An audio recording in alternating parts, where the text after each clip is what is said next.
Hey guys, I'm Sapna Patni. Welcome to my channel Shiksha House. दोस्तों, आज का हमारा वीडियो है नोबेल प्राइज 2020 से। 2020 का महत्वपूर्ण करंट अफेयर डिस्कस करने वाले हैं जो आने वाले एग्जाम में एक या दो क्वेश्चन 100% पूछा जाता है। हाल ही में जो नोबेल प्राइज की घोषणा की गई है उनको हम अच्छी से डिटेल से पढ़ेंगे और ये लेक्चर बहुत ही बढ़िया होने वाला है। आप ये वीडियो पूरा देखेंगे तो आने वाले एग्जाम में आपका 1 नंबर नोबेल प्राइज से कंफर्म है। चलिए लेक्चर शुरू करते हैं। इसे हम 3 पार्ट में डिवाइड करके पढ़ेंगे। पहला, नोबेल प्राइज से रिलेटेड इंपॉर्टेंट फैक्ट्स जानेंगे। दूसरा, ये चर्चा या डिस्कशन में क्यों है ये जानेंगे। और लास्ट में 2020 में किस किस को नोबेल प्राइज दिया गया है 6 क्षेत्रों में वो जानेंगे। इंपॉर्टेंट फैक्ट्स में सबसे पहले हम नोबेल पुरस्कारों की बेसिक इंफॉर्मेशन पढ़ते हैं, जिसमें नोबेल प्राइज को शुरुआत में 5 क्षेत्रों में दिया जाता था। इसकी शुरुआत 1901 में हुई और हर साल 10 दिसंबर को दिया जाता है। लेकिन बाद में 1968 में स्वीडन का स्वर्गीय स्विस बैंक ने अल्फ्रेड नोबेल की याद में 6 नोबेल प्राइज की स्थापना की, जो कि इकोनॉमिक साइंसेज यानी अर्थशास्त्र का नोबेल पुरस्कार भी कहा जाता है। नोबेल फाउंडेशन द्वारा स्वीडन के साइंटिस्ट अल्फ्रेड नोबेल की याद में वर्ष 1901 में शुरू किया गया यह नोबेल प्राइज वर्ल्ड का हाईएस्ट अवार्ड है, जिसमें 10 लाख डॉलर की धनराशि दी जाती थी, जो कि 9 मिलियन स्वीडिश क्राउन था, जो इस वर्ष 2020 में बढ़ाकर 10 मिलियन स्वीडिश क्राउन कर दी गई है। ओके दोस्तों, ये ध्यान रखना कि नोबेल प्राइज मरणोपरांत नहीं दिया जाता है और मरणोपरांत केवल अभी तक 2 लोगों को ही मिला है, डैग हैमरस्कोल्ड को और एरिक एक्सेल को। 1974 के बाद से मरणोपरांत नोबेल पुरस्कार नहीं दिया जाता है और नोबेल प्राइज की राशि 3 से अधिक लोगों के बीच शेयर नहीं होती है। चलिए अवार्ड कमेटी के बारे में पढ़ते हैं। इसमें जो नोबेल पुरस्कार के विजेता होते हैं उनको चयन करने का काम ये अवार्ड कमेटी करती है, जिसमें भौतिकी, रसायन और अर्थशास्त्र के क्षेत्र में royal Swedish academy of sciences का होता है चयन करने का काम। इसी तरह मेडिसिन के क्षेत्र में कारोलिंस्का इंस्टीट्यूट करती है, साहित्य के क्षेत्र में स्वीडिश एकेडमी करती है और शांति के क्षेत्र में नॉर्वे की संसद चयन करने का काम करती है। दोस्तों, इसके अलावा आपको यह भी याद रखना है कि जो पुरस्कार है कहाँ पर दिए जाते हैं।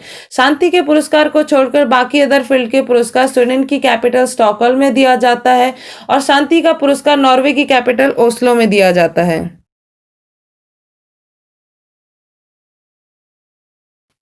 चलिए अब पढ़ते हैं कि ये चर्चा में क्यों है। क्योंकि साल 2020 के नोबेल पुरस्कारों की घोषणा कर दी गई और 6 क्षेत्रों में ये प्राइज दिया जाता है। जिस पर्सन या ऑर्गेनाइजेशन को ये प्राइज दिया जाता है उसे नोबेल लॉरिएट कहते हैं। लॉरिएट का मतलब है लॉरियल रैथ। लॉरियल रैथ को प्राचीन ग्रीस में साइन ऑफ ऑनर के रूप में विजेताओं को दिया जाता था। अब हम एक एक करके डिस्कस करेंगे कि 2020 में किन किन क्षेत्रों में किन किन लोगों को नोबेल पुरस्कार दिया गया। इसमें पहले बात करते हैं पीस प्राइज के बारे में। शांति के क्षेत्र में नोबेल प्राइज एक ऑर्गेनाइजेशन को दिया गया, WFP यानी वर्ल्ड फूड प्रोग्राम को सम्मानित किया गया है। वर्ल्ड फूड प्रोग्राम को यह पीस प्राइज क्यों दिया गया? क्योंकि इन्होंने हंगर या भुखमरी को मिटाने के क्षेत्र में बहुत अच्छा काम किया है। WFP के बारे में पढ़ते हैं, जिसमें ये 1961 में गठन किया गया और इसका हेडक्वार्टर रोम, इटली में है। यूनाइटेड नेशन एजेंसी का यह पार्ट है और इसका मेन उद्देश्य है कि युद्ध या अन्य आपात स्थितियों में जरूरतमंदों तक खाद्य सामग्री पहुंचाना है। दोस्तों, इसके जो हेड हैं वो डेविड बीजली हैं। दोस्तों, यह भी बात याद रखना है, ये जो हंगर है ये सस्टेनेबल डेवलपमेंट गोल का एक पार्ट है, जो कि ये गोल नंबर 2 है। तो इससे रिलेटेड भी क्वेश्चन बन जाते हैं। इस साल 2020 में फिजिक्स भौतिकी के क्षेत्र में कुल 3 लोगों को सम्मानित किया गया है, जिसमें रॉजर पेनरोज को 50% की धनराशि दी जाएगी और रेनहार्ड गेंजेल एंड एंड्रिया गेज को 50%। ओके, यह प्राइज क्यों दिया गया है ये जानते हैं। रोजर पेनरोज ने जिस ब्लैक होल पर आइंस्टाइन को भी विश्वास नहीं था, उस ब्लैक होल की खोज करने के लिए फिजिक्स के नोबेल प्राइज से सम्मानित किया गया। अब दोस्त, आपको यह डाउट होगा कि यह ब्लैक होल क्या है। चलिए इसके बारे में जानते हैं। ब्लैक होल जो वह एक ऐसी जगह है जहां ग्रेविटी इतनी स्ट्रांग है कि कोई पार्टिकल तो बहुत दूर की बात है, लाइट भी उसके बाहर नहीं आ सकती है। मतलब अगर इस ब्लैक होल की सीमा के पास कोई वस्तु चली जाए तो वो बाहर नहीं आ सकती है।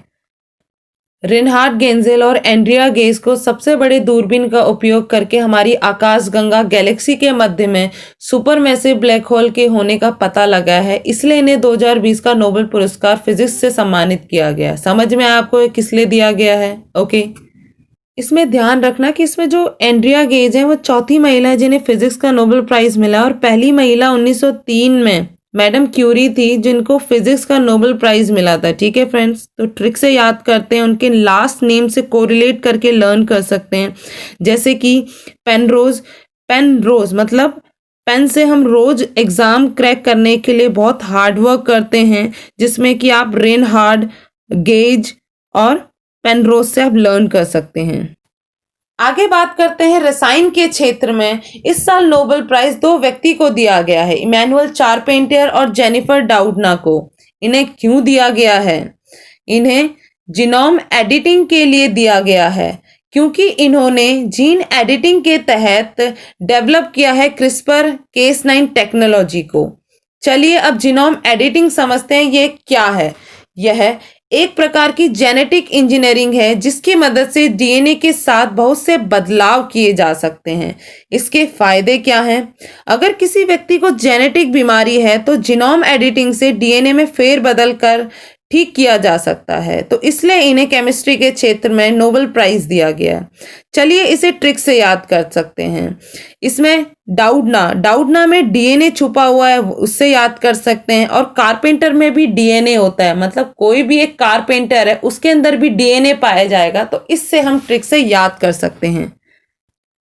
अब हम बात करेंगे इकोनॉमिक्स यानी अर्थशास्त्र के क्षेत्र में नोबेल प्राइज इस साल दो व्यक्ति को दिया गया है, जो कि Paul Milgrom and Robert Wilson है। इन्हें क्यों दिया गया है यह जानते हैं। इन्हें ऑक्शन थ्योरी में सुधार और नीलामी के नए तरीकों का आविष्कार करने के लिए दिया गया है। चलिए इसे ट्रिक से याद करते हैं। इसमें पॉल मिलग्रॉम में मिलकर ग्रो करेंगे अपनी विल पावर से। इसमें मिलग्रॉम और विल्सन से याद हो जाएगा, मिलकर ग्रो करेंगे अपनी विल पावर से। ओके, अब हम पढ़ेंगे मेडिसिन के क्षेत्र में इस साल 3 व्यक्तियों को नोबेल प्राइज दिया गया, जिसमें Harvey J Alter, Michael Houston and Charles M Rice हैं। इन्हें क्यों दिया गया यह जानते हैं। इन्होंने हेपेटाइटिस सी वायरस की खोज की है, इसलिए इन्हें चिकित्सा के क्षेत्र में नोबेल प्राइज दिया गया है। तो समझ में आया दोस्तों, हेपेटाइटिस सी वायरस के लिए दिया गया है। अब बात करते हैं कि यह हेपेटाइटिस इतना खतरनाक क्यों है। क्योंकि ब्लड रिलेटेड हेपेटाइटिस सिरोसिस और लीवर कैंसर करने की संभावना करता है। ओके, चलिए ट्रिक से याद करते हैं। हर वे व्यक्ति दूसरों के कपड़ों को ऑल्टर करते हैं हाफ टन राइस पाने के लिए। हर वे से आप याद कर सकते हैं हार्वे ऑल्टर, माइकल हाउस्टन से हाफ टन, और लास्ट में चार्ल्स राइस से राइस से याद कर सकते हैं। लास्ट में अब हम बात करेंगे लिटरेचर यानी साहित्य के क्षेत्र की। इस साल इस क्षेत्र में लुइस ग्लक को लिटरेचर का नोबेल प्राइज दिया गया है। इन्हें क्यों दिया गया है यह जानते हैं। अमेरिकी कवित्री लुइस ग्लक को सुरीली काव्यात्मक आवाज के लिए साहित्य पुरस्कार दिया गया है। इनकी कई सारी फेमस बुक हैं, जिसमें से मेन इंपॉर्टेंट जो उत्कृष्ट काव्य संग्रह एवर्नो है उसके लिए दिया गया है, जो कि 2006 में आई थी। चलिए अब इसकी ट्रिक जानते हैं। इसमें ग्लक से ग्लू चिपकाने का काम आता है, जो बुक या लिटरेचर को चिपकाया जाता है, तो हम ग्लू से ग्लक को कोरिलेट करके पढ़ सकते हैं। चलिए कुछ क्वेश्चंस करते हैं जो भी आपने पढ़ा है उससे रिलेटेड। पहला प्रश्न है, अब तक की सबसे कम उम्र की नोबेल पुरस्कार विजेता कौन है? Malala Yousafzai, Felicita Vaughan, Lawrence Bragg या नादिया मुराद? आंसर करें। इसका आंसर है मलाला यूसुफजई। अब हम सेकंड प्रश्न की ओर चलते हैं, जो कि है मेडिसिन के क्षेत्र में 2020 का नोबेल प्राइज किस वायरस की खोज के लिए दिया गया है? Hepatitis B, hepatitis C, rota virus या हेपेटाइटिस डी के लिए? आंसर करें। इसका आंसर है हेपेटाइटिस सी के लिए, जो कि लीवर को डैमेज करता है। तीसरा प्रश्न लेते हैं, जो कि है 2020 में इकोनॉमिक्स का नोबेल प्राइज किस प्रिंसिपल के लिए दिया गया? निवेश सिद्धांत, खरीद सिद्धांत, नीलामी सिद्धांत या ऋण सिद्धांत के लिए? इसका आंसर है नीलामी सिद्धांत के लिए। चौथा प्रश्न लेते हैं, 2020 में शांति का नोबेल प्राइज किस ऑर्गेनाइजेशन को दिया गया है? यूरोपियन यूनियन को, वर्ल्ड फूड प्रोग्राम को, यूनाइटेड नेशन को या FAO को? इसका आंसर है वर्ल्ड फूड प्रोग्राम को दिया गया है यह नोबेल पीस प्राइज 2020 का। पांचवा प्रश्न लेते हैं, जो कि है वर्ल्ड फूड प्रोग्राम का हेडक्वार्टर कहाँ पर है? लंदन इंग्लैंड में, पेरिस फ्रांस में, रोम इटली में या न्यूयॉर्क USA में? आंसर करें। इसका आंसर है रोम इटली में इसका हेडक्वार्टर है। सिक्स्थ क्वेश्चन लेते हैं, नोबेल पीस प्राइज किस शहर में दिए गए हैं?